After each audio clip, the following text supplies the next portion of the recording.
আল্লাহ তাআলা রব্বুল আলামিন বলছেন আমি তোমাদেরকে পরীক্ষা করব, আর পরীক্ষায় যদি তোমরা ধৈর্য ধারণ করো তাহলে সফলতা অর্জন করবে, আর সফলতা অর্জন করলে বিনা হিসাবে জান্নাত। জোরে বলি সুবহানাল্লাহ। এবার খেয়াল করুন, আল্লাহ তাআলা রব্বুল আলামিন বলছেন ওয়াসবিরু ওয়া মা সাবরুকা ইল্লা বিল্লাহি ওয়া লা তাহজান আলাইহিম ওয়া লা তাকু ফি দাইকিম মিম্মা ইয়ামকুরুন। আল্লাহ তাআলা রব্বুল আলামিন বলেন ধৈর্যের সাথে কাজ করতে থাকো। তোমার এই ধৈর্য ধারণের তৌফিক তো আল্লাহ তাআলা রব্বুল আলামিন দিয়েছেন, আর ওদের কার্যকলাপ, ওদের ষড়যন্ত্রে তুমি কখনোই চিন্তিত হও না। তাদের ষড়যন্ত্রের মোকাবেলা করবেন স্বয়ং আল্লাহ তাআলা। জোরে বলি সুবহানাল্লাহ। ধৈর্য আপনাকে ধারণ করতে হবে। সম্মানিত হাজরিন, আল্লাহ তাআলা আপনাকে পরীক্ষা করবেন। ধৈর্য ধারণ করেছেন হযরত আইয়ুব আলাইহিস সালাতু ওয়াস সালাম। সারা শরীর কিরায় খেয়ে ফেলেছে, সারাটা শরীর পচে যাচ্ছে, গলে যাচ্ছে। এরপরেও হযরতে আইয়ুব আলাইহিস সালাতু ওয়াস সালাম ধৈর্যহীন হয়ে যান নাই, আল্লাহর প্রতি বিরক্ত হয়ে যায় নাই।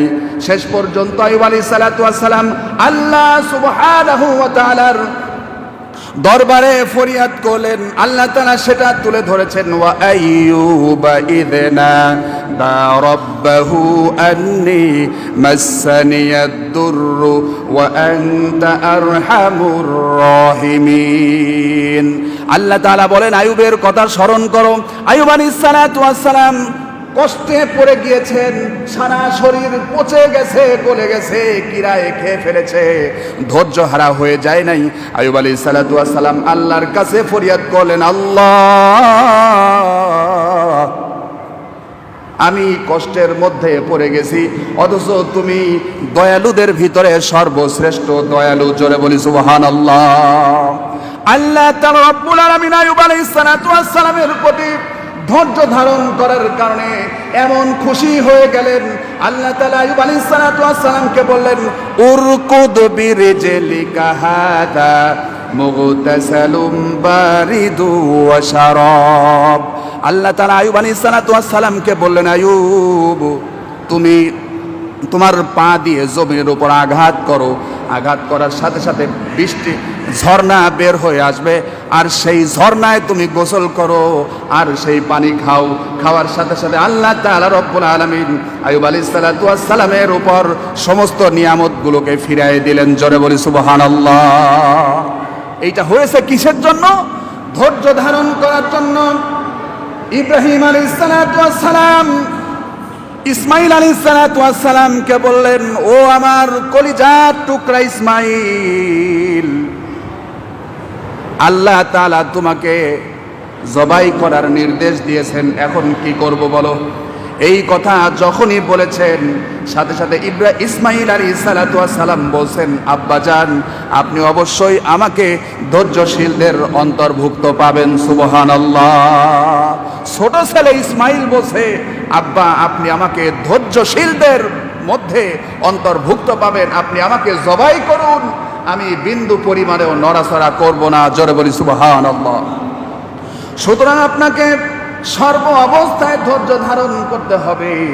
আল্লাহ তাআলার পরীক্ষা, এটাও আল্লাহর পরীক্ষা। আল্লাহ ইব্রাহিম আলাইহিস সালাতু ওয়াস সালামকে বারবার পরীক্ষা করেছিলেন, সন্তানকে জবাই করার বিষয় নিয়ে আল্লাহ তাআলা পরীক্ষা করলেন।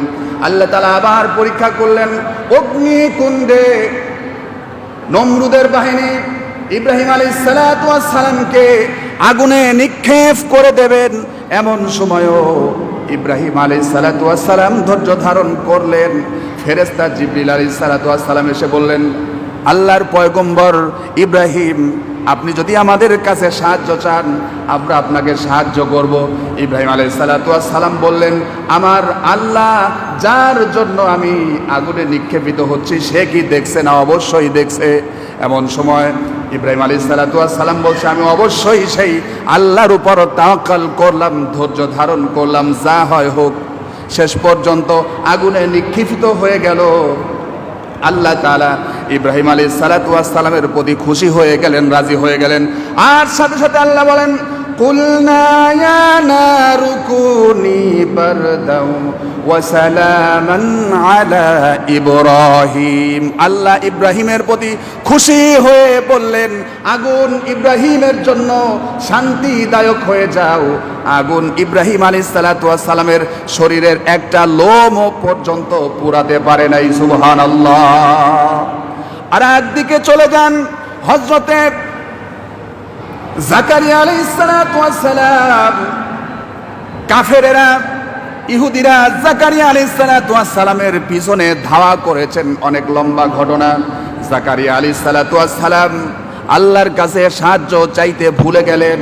শেষ পর্যন্ত গাছের কাছে সাহায্য চাইলেন, গাছ ফেরে দ্বিখণ্ডিত হয়ে গেল। জাকারিয়া আলাইহিস সালাতু ওয়াস সালাম গাছের ভিতরে পলায়ন করলেন। এমন সময় শয়তান ইহুদিদেরকে বলে দিল, আল্লাহর নবী পয়গম্বর জাকারিয়া গাছের ভিতরে আত্মরক্ষা করেছে, একে মারা যাবে কিভাবে? শয়তান বুদ্ধি দিল, তোমরা যদি এই গাছটাকে চিরে চিরে দ্বিখণ্ডিত করতে পারো তাহলে জাকারিয়া মারা যাবে। শয়তানের পরামর্শে ইহুদিরা ঠিক সেই কাম করলো, গাছের মাঝখান দিয়ে ফাড়া শুরু করলো। জাকারিয়া আলাইহিস সালাতু ওয়াস সালাম বুঝতে পারলেন, এখন তো আমার জীবন শেষ হয়ে যাবে। আল্লাহর কাছে ফরিয়াদ করলেন। আল্লাহ তাআলা বললেন, এখন তোমার ফরিয়াদ কবুল হবে না, তুমি একদম চুপ থাকবা। বিন্দু পরিমাণেও যদি ইশ করো, করো, তাহলে তোমার নবুয়তের দফতর থেকে নবুয়ত কাটা যাবে। জোরে বলি নাউজুবিল্লাহ। শেষ পর্যন্ত ধৈর্য ধারণ করলেন। ইহুদিরা জাকারিয়া আলাইহিস সালাতু ওয়াস সালামকে চিরে চিরে দ্বিখণ্ডিত করে ফেললেন। দ্বিখণ্ডিত হয়ে গেল। ওইভাবেই জাকারিয়া আলাইহিস সালাতু ওয়াস সালাম মৃত্যুবরণ করলেন। সুতরাং ধৈর্য এমন একটা বিষয়, আপনি যদি ধৈর্য ধারণ করতে পারেন তাহলে অবশ্যই আল্লাহ তাআলা স্বয়ং আপনার উপর রহমত বর্ষণ করবেন। জোরে বলি সুবহানাল্লাহ। আল্লাহ সুবহানাহু ওয়া তাআলা তাই মুমিন বান্দাদের ডাক দিয়ে বলছেন, ইয়া আইয়ুহাল্লাযীনা আমানুস্তাঈনু বিস-সাবরি ওয়াস-সালাহ ইন্নাল্লাহা মা'আস-সাবিরিন। আল্লাহ তাআলা বলেন, হে আমার মুমিন বান্দাগণ, ইয়া আইয়ুহাল্লাযীনা আমানুস্তাঈনু বিস-সাবরি ওয়াস-সালাহ। আল্লাহ তাআলা মুমিন বান্দাদেরকে ডাক দিয়ে বলেন, হে মুমিন বান্দাগণ, তোমরা নামাজ এবং ধৈর্যের মাধ্যমে আল্লাহর কাছে সাহায্য প্রার্থনা করো। সুবহানাল্লাহ। আপনার উপর বিপদ এসেছে, মুসিবতে পড়ে গেছেন, নামাজ আদায় করুন আর ধৈর্য ধারণ করুন। আল্লাহ তাআলা রব্বুল আলামিন বলেন, ইন্নাল্লাহা মা'আস-সাবিরিন। আল্লাহ তাআলা রব্বুল আলামিন বলেন, নিশ্চয় ধৈর্যশীল বান্দার সাথে আমি আল্লাহ তাআলা রব্বুল আলামিনের কুদরত সর্ব অবস্থায় থেকে যায়। জোরে বলি সুবহানাল্লাহ। ধৈর্যশীল বান্দার সাথে স্বয়ং আল্লাহ তাআলা থেকে যান। জোরে বলি সুবহানাল্লাহ। ধৈর্যশীল বান্দার কোনো ভয় নাই, কোনো চিন্তা নাই, তার জন্য আল্লাহ তাআলা রহমতের দরজা খুলে রেখেছেন। জোরে বলি সুবহানাল্লাহ।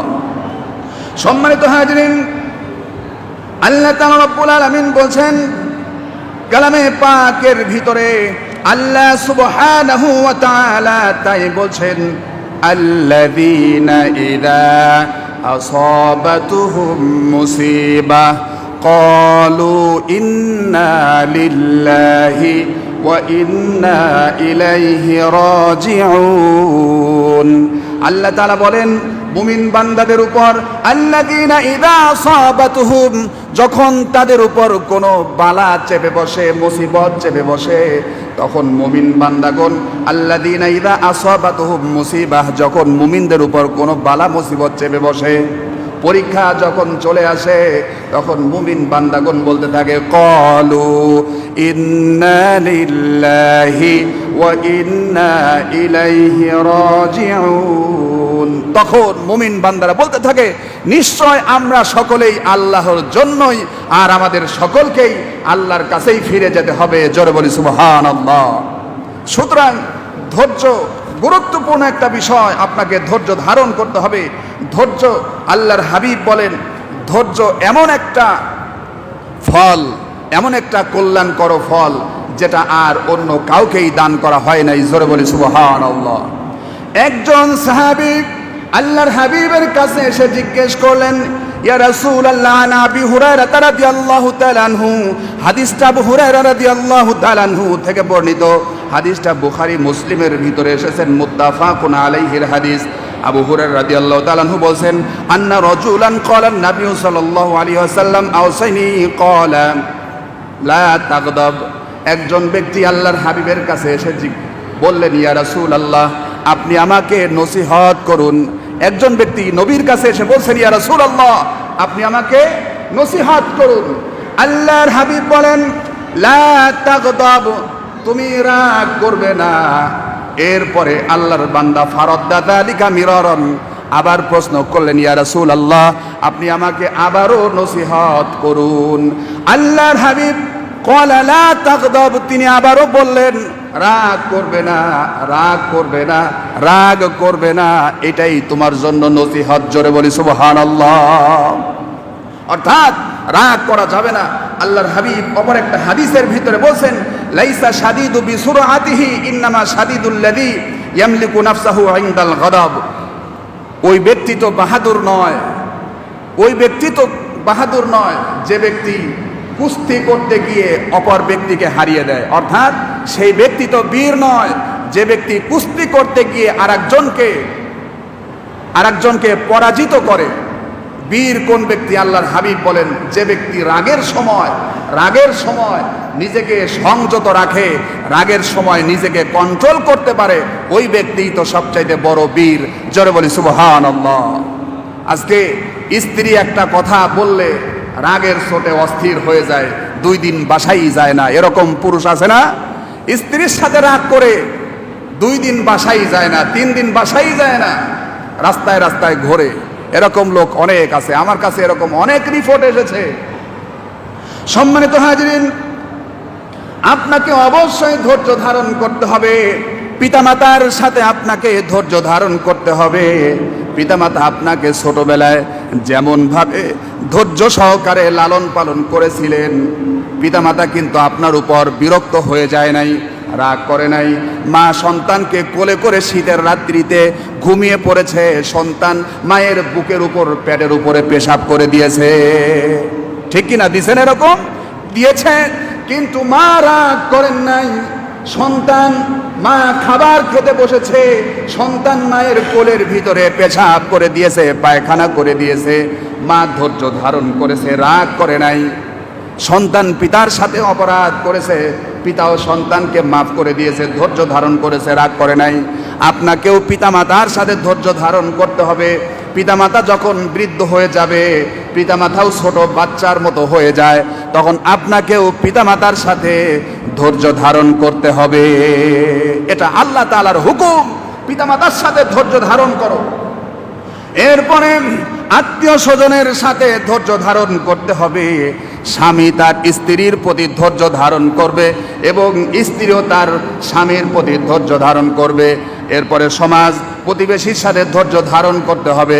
যে পরিবারে স্বামী তার স্ত্রীর উপর ধৈর্যশীল হয়ে যায় আর স্ত্রী তার স্বামীর প্রতি ধৈর্যশীল হয়ে যায়, আল্লাহর কসম, ওই পরিবারে শয়তান কখনোই ওয়াসওয়াসা দিতে পারে না।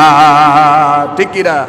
ধৈর্যহীনতার কারণে অনেক পরিবার ধ্বংস হয়ে গেছে।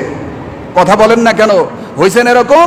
শুধুমাত্র ধৈর্যহীনতার কারণে অনেক পরিবারের মধ্যে বিচ্ছেদ ঘটে গেছে, শুধুমাত্র ধৈর্যহীনতার কারণে।